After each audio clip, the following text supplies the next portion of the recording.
El pasaje de hoy es Jeremías 22, versículos 24 al 30. Leamos juntos. Vivo yo, dice Jehová, que si Conías hijo de Joacim, rey de Judá, fuera anillo en mi mano derecha, aún de allí te arrancaría. Te entregaré en mano de los que buscan tu vida, y en mano de aquellos cuya vista temes, sí, en mano de Nabucodonosor, rey de Babilonia, y en mano de los caldeos. Te haré llevar cautivo a ti y a tu madre que te dio a luz, a tierra ajena en que no nacisteis, y allá moriréis, y a la tierra a la cual ellos con toda el alma anhelan volver, allá no volverán. ¿Es este hombre Conías una vasija despreciada y quebrada? ¿Es un trasto que nadie estima? ¿Por qué fueron arrojados él y su generación, y echados a tierra que no habían conocido? Tierra, tierra, tierra. Oye palabra de Jehová. Así ha dicho Jehová. Escribid lo que sucederá a este hombre privado de descendencia, hombre a quien nada próspero sucederá en todos los días de su vida, porque ninguno de su descendencia logrará sentarse sobre el trono de David, ni reinar sobre Judá. Amén. Esta mañana compartiré la palabra bajo el título, Vivo yo. Jeremías fue un profeta que vivió la caída final del reino del sur, Judá. Vio cómo Judá y Jerusalén fueron destruidos, y con sus propios ojos, presenció cómo sus compatriotas eran llevados vergonzosamente cautivos a Babilonia. En particular, Jeremías fue testigo directo de la caída de los últimos reyes de Judá. Desde Josías hasta Joacaz, Joacim, Conías y finalmente Sedequías, la vida y el ministerio de Jeremías estuvieron profundamente relacionados con estos reyes. Esto se debía a que las palabras proféticas que Dios le ordenó proclamar eran palabras graves y solemnes que también estos reyes debían escuchar. Como bien saben, Josías fue un rey bastante bueno. Cuando pensamos en reforma, Josías es la persona que viene a nuestra mente. Sin embargo, ni siquiera Josías pudo detener la caída de Judá, que ya estaba en decadencia. Por el contrario, con la muerte del rey Josías en el campo de batalla, el reino del sur, Judá, comenzó a avanzar rápidamente por el camino de la destrucción. El pasaje de hoy relata la historia de Conías, hijo de Joacim. En otros lugares de la Biblia, Conías también recibe los nombres de Jeconías o Joaquín. Primero, leamos juntos el versículo 24 del pasaje de hoy. Leamos juntos. Vivo yo, dice Jehová, que si Conías hijo de Joacim, rey de Judá, fuera anillo en mi mano derecha, aún de allí te arrancaría. Amén. Dios nos está diciendo qué clase de persona era Conías y lo que él representaba. Conías no fue desde el principio una persona despreciable y sin valor. En primer lugar, era rey de Judá. A diferencia del reino del norte, Israel, los reyes de Judá habían preservado continuamente la legitimidad de la casa de David. Es decir, el pacto que Dios había hecho con David se mantenía en aquella familia por medio de su linaje. En segundo lugar, el versículo 24 usa una expresión muy particular. Dios se refiere al rey Conías como anillo en mi mano derecha. Por supuesto, se trata de una figura, y Dios dice, si fuera, pero esa expresión contiene el sentido de un honor y un valor extraordinarios. El anillo de sellar simbolizaba la autoridad del rey, la autoridad del gobernante supremo. Las órdenes del rey se proclamaban con autoridad por todo el país mediante ese anillo. Seguramente todos recordamos lo que sucedió cuando José llegó a ser gobernador. Cuando Faraón nombró a José gobernador, se quitó su propio anillo y lo puso en el dedo de José. Después proclamó, aparte de mi propia familia, este José gobernará todo Egipto. Conocemos muy bien esa escena. Sin embargo, esta expresión enfatiza la idea de lo precioso con mucha más fuerza de la que imaginamos. Se trata de las palabras, mi mano derecha. No la mano izquierda de Dios, sino la mano derecha de Dios. Esta expresión señala un poder especialmente destacado, y también la capacidad y la autoridad que muestran cuánto lo estimaba Dios. A nuestros ojos, el rey Conías quizá haya parecido insignificante, pero originalmente era así para Dios, alguien como el anillo de sellar de su mano derecha, un rey a quien Dios consideraba sumamente precioso, y a quien había dado una autoridad especialmente poderosa. Así era originalmente el rey Conías. En realidad, Dios no estimaba tanto a Conías por causa del propio Conías. Todo era por causa de David. Dios recordaba el pacto que había hecho con David, y siempre lo guardaba en su corazón.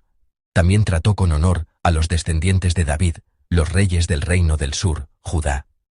La Biblia muestra que, a diferencia de los reyes del reino del norte, Israel, Dios los soportó por más tiempo, y esperó más por ellos a causa del pacto que había hecho con David. Pero cuando el corazón de Conías se alejó de Dios, Dios ya no pudo seguir tratándolo con ese mismo honor. Como vimos en el mensaje de ayer, los habitantes de Judá y Jerusalén habían llegado al punto de que no escuchar la palabra de Dios se había convertido en un hábito de desobediencia. Habían llegado a una condición en la que era difícil corregirlos y volver a hacerlos útiles. El rey Conías era igual. Ahora Dios evalúa de esta manera al rey que se había apartado de él. Leamos juntos el versículo 28. Leamos juntos. ¿Es este hombre Conías una vasija despreciada y quebrada? ¿Es un trasto que nadie estima? ¿Por qué fueron arrojados él y su generación, y echados a tierra que no habían conocido? Amén. Dios había llamado a Conías anillo en mi mano derecha, pero aquí lo describe como una vasija despreciada, una vasija quebrada, un trasto que nadie estima. Aquel que había sido tan precioso como una joya, se convirtió en una vasija despreciada. Y no solo llegó a ser despreciado, sino que terminó quebrado, completamente inútil, algo que simplemente se desecha. Este es el final de la persona que se aparta de Dios. Dios originalmente nos consideró personas preciosas como joyas. Nos creó para que fuéramos seres así. Era bueno, era muy bueno, era sumamente bueno. Así nos creó al principio. Pero cuando las personas que resplandecían con la dignidad de las joyas dejaron de escuchar la palabra de Dios y se apartaron de Él, se convirtieron en vasijas despreciadas. No se limitaron a perder su dignidad, sino que llegaron a ser seres quebrados, completamente inútiles, simplemente desechados y pisoteados. ¿Por qué sucedió esto, amados? ¿Por qué una persona semejante a una joya, semejante a ese anillo de sellar, terminó siendo como una vasija quebrada? Conías, que había sido como el anillo de sellar en la mano derecha de Dios, llegó a ser como una vasija quebrada por esta razón. Olvidó a aquel que había puesto el anillo de rey en su dedo y a aquel que había colocado la corona sobre su cabeza. En una palabra, porque olvidó a aquel que es el verdadero rey, pasó de ser como un anillo de sellar, como una joya, a ser como una vasija quebrada e inútil. Cuando antes meditamos en los libros de Samuel, consideramos por qué Dios le quitó el reino a Saúl y por qué se lo entregó a David. Saúl quiso hacerse rey. Quiso ocupar el lugar de Dios, quien es rey. Por eso ignoró y olvidó al verdadero rey, a Dios mismo. David, en cambio, siempre recordó y reconoció que Dios es rey. Aun cuando pecó, incluso cuando pecó con Betsabé, David reconoció a Dios y confesó: «He pecado contra Dios». Siempre vivió consciente de que Dios es rey y caminó con Dios, el rey. Amados, esta actitud del corazón también es sumamente importante para nosotros que vivimos hoy.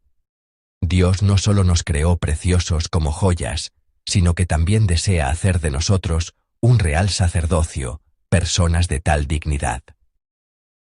Al vivir nuestra vida cotidiana, nosotros también debemos reconocer a Dios como el verdadero Rey.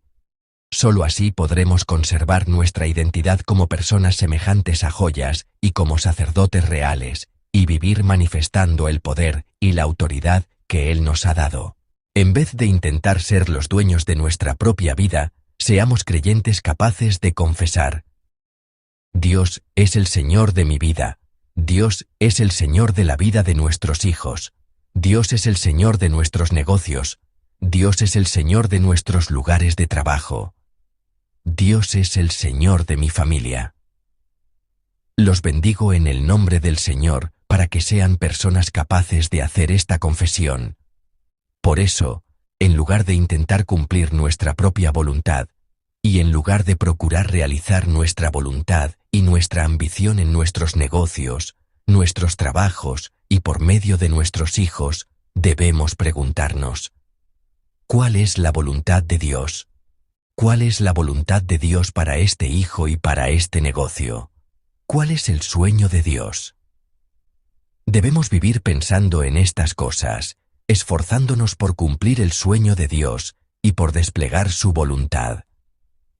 Tampoco debemos permitir que cosas mundanas como los bienes materiales, el poder o la popularidad se apoderen de nuestro corazón. El mundo en el que vivimos hoy persigue esas cosas como si fueran reyes. En un mundo así, debemos vivir de una manera que demuestre: ninguna de esas cosas es rey. Esas cosas no tienen fuerza. Esas cosas no tienen autoridad. Solo nuestro Dios tiene fuerza y autoridad. Amados, somos como anillos de sellar en la mano derecha de Dios. Ese poder, esa autoridad y esa dignidad están en nosotros. Pero esta clase de vida no se nos concede de manera automática. Debemos recordar a aquel que puso el anillo de rey en nuestro dedo. Debemos recordar a aquel que colocó la corona sobre nuestra cabeza. Y debemos recordar a aquel que es el verdadero rey. De lo contrario, no podremos evitar convertirnos en seres semejantes a vasijas quebradas. Si nos convertimos en personas que prestan atención a la palabra de Dios y desarrollan el hábito de obedecerla, ese hábito santo, podremos seguir siendo como el anillo de sellar del rey. Podremos ser personas que llevan la corona y participan en manifestar el gobierno de Dios en este mundo. Vivamos este día recordando a Dios, el verdadero Rey, quien nos considera tan dignos como reyes. Él desea colocar también una corona sobre nuestra cabeza y desea poner en nuestro dedo un anillo de sellar que lleva la autoridad de Dios. Que todos llevemos la corona que Dios, el verdadero Rey, nos da, y el anillo de sellar que Dios, el verdadero Rey, pone en nuestro dedo. Los bendigo en el nombre del Señor, para que vivan este día resplandeciendo como joyas.